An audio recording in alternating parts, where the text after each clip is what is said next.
उसके दुख को हर लेना और उसको कहने की जरूरत ना पड़े, बोलने की जरूरत ना पड़े, जिस भाव से वो मेरे पास आया है, कुछ ना मांगे तो भी जो दिल में सोच कर आया है वो उसको प्रदान कर देना। वो ओघड़नाथ।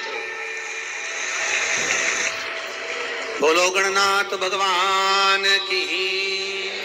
हर हर महादेव।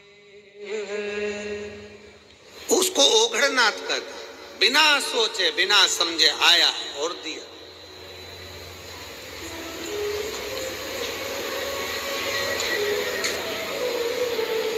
जो मांगा वो उसे प्रदान कर दिया। होता है एक बच्चा अपने पापा से बोला, पापा पापा ओ पापा। पापा जी बोले, क्या बोले? मुझे डीजे दिला दो। पापा बोले, डीजे का साइकिल दिला दो, बजाऊंगा।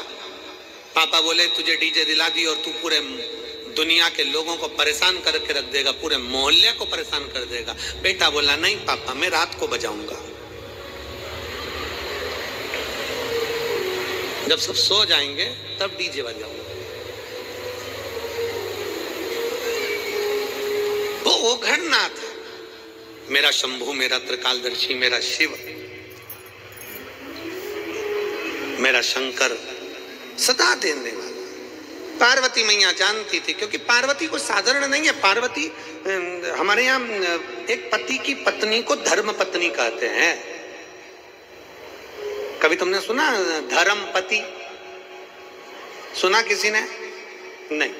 पत्नी को कहते हैं धर्म पत्नी। धर्म पत्नी का मतलब क्या है? जो पति को धर्म के पथ के ऊपर लेकर जाए, सतमार्ग में लेकर जाए, कथा में लेकर जाए, सत्संग में लेकर जाए, वो धर्म पत्नी है। अब पत्नी को धर्म पत्नी कह सकते हो, क्या साले को धर्मशाला कहोगे? ये समझने वाला विषय। भाई वो साला है तो उसको धर्म लगाकर बोलोगे धर्मशाला? नहीं बोल सकते, कह नहीं सकते। पर केवल एक पत्नी ऐसी है जिसको धर्म पत्नी कहा जाता है, क्योंकि वो खुद के लिए नहीं जीती। एक माँ, एक स्त्री, एक बहन, एक बेटी, एक नारी, एक बहू, एक सास, जितनी बैठी हैं यहाँ पर मेरी जीजियां, जो स्त्रियां यहाँ पर बैठी हैं, जो नारियां यहाँ बैठी हैं, जो माताएं कथा श्रवण कर रही हैं, इन सब का जीवन देखिए। ये अपने लिए नहीं जीती। अगर व्रत भी करती है तो पति की लंबी उम्र के लिए, बच्चों की उन्नति के लिए करती है। अपना घर छोड़कर, अपने बाबुल का, अपने पिता का घर छोड़कर ससुराल में चली जाती है, और ससुराल में भी आधा इधर आधा उधर सोचती है, मेरा ये भी घर है, मेरा वो भी घर है। परंतु मायके में रहती है तो लोग कहते हैं तू पराई है, और ससुराल में पहुंच जाती है तो लोग कह देते हैं पराई घर से आई।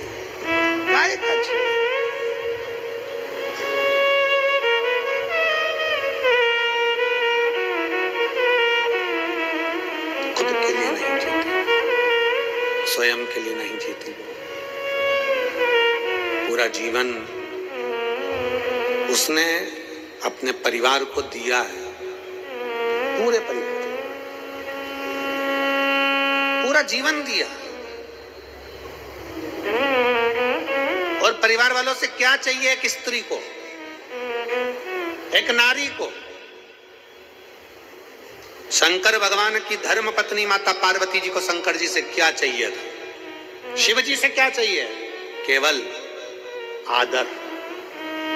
क्या चाहिए? सम्मान, आदर। 33 कोटि देवता में कोई देवता ऐसा नहीं जिन्होंने अपनी धर्म पत्नी को इतना आदर दिया है, दिया हो जितना शंकर भगवान ने पार्वती को दिया है।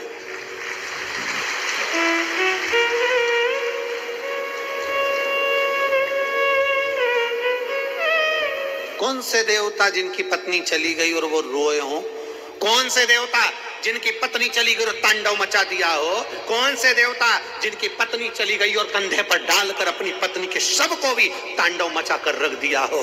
कितना प्रेम करते थे शंकर सती से कि कंधे पर शव डालकर उसका तांडव मचाकर रख दिया और अपनी पत्नी को ऐसे समाप्त नहीं होने दिया, शक्तिपीठ के रूप में आज भी भारत में विद्यमान कर रख दिया।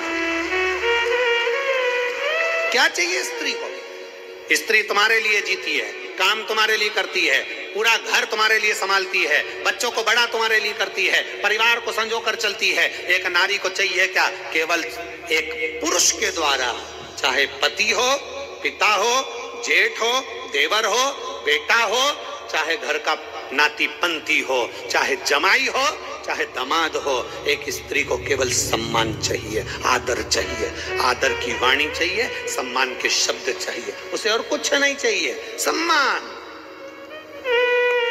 33 कोटि देवता में देवताओं ने भले अपने पास में अपनी देवियों को बिठाया होगा, अपने पास बिठाया होगा। आप देखिए, माता लक्ष्मी भगवान नारायण के पास में है, उनके चरणों में है, ब्रह्माणी जी के पास में है, राम जी के पास में सीता है, कृष्ण कन्हैया के पास में राधा जी हैं, सब देवता के पास में सारी देवियां हैं, उनके नजदीक में है। केवल एक शंकर भगवान है जो अपनी पत्नी को अपने पास में नहीं, अपने से ऊंचे बिठाते हैं। इसलिए शंकर के मंदिर में पार्वती का स्थान ऊंचा होता है। शिव जी से ऊंचा पार्वती का स्थान है। उज्जैन चले जाओ, महाकाल बाबा जमीन पर विराजमान है और पार्वती मैया ऊंचे स्थान पर। सोमनाथ चले जाओ, माता पार्वती ऊंचे स्थान पर बैठी हैं। आप ओमकारेश्वर चले जाओ, माता पार्वती ऊंचे स्थान पर बैठी हैं। शंकर भगवान के मंदिर में पार्वती मैया का स्थान ऊंचा है, क्योंकि शंकर भगवान अपनी पार्वती को ऊंचे स्थान पर रखते हैं, आदर देते हैं, सम्मान देते हैं। और जिस घर में नारी का सम्मान होता है, उस घर में कभी बरकत की कमी नहीं होती। इसलिए पार्वती मैया को शंकर भगवान ने सम्मान दिया तो उनके घर में रिद्धि भी आई, उनके घर में सिद्धि भी आई और उनके घर में बुद्धि भी आई। अगर जहां नारी का सम्मान होता है, वहां रिद्धि, सिद्धि, बुद्धि तीनों आती है। आज के जमाने में अगर कोई नारी से पूछा जाए क्या चाहिए, केवल सम्मान। अच्छे से तो बोलो जी, प्रेम से तो बोलो। शादी में जा रहे हैं, गाड़ी लेकर भुड़ करते जा रहे हैं, चले जा रहे हैं, खाना खा के बस निकले ही थे और जो